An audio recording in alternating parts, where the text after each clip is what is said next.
Ke dakata. Kada ki kuskura ki zauna a nan wajen. To ke ki rabu da shi mana. Wallahi sai na bata miki rai. Tunda ya nuna baya son ki.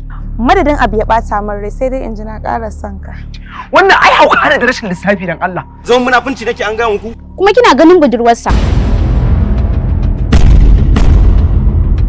Ku ci amana ta. Da alama ma tsoronta yake ji.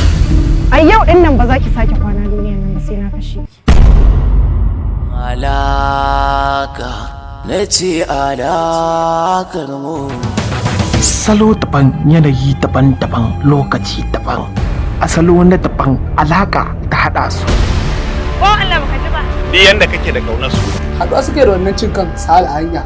Amma dai Sahal mugun udi ne wallahi Allah.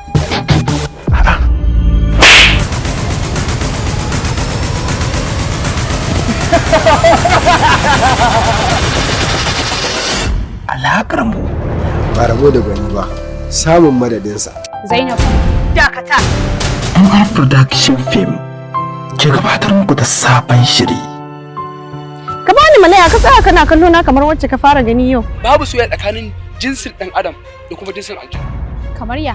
To ku kashe ta. Inna lillahi wa inna ilaihi raji'un. Kai kaji kai ka dauko kanka kuma kai ga Alaƙarmu shiri mai dogon zango.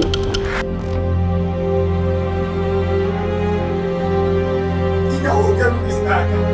Tana ina. Islata. Alaƙarmu na ce alaƙarmu. Mutuwa ko? Mutuwa. Ɗaukar nauyi Usman Nadi.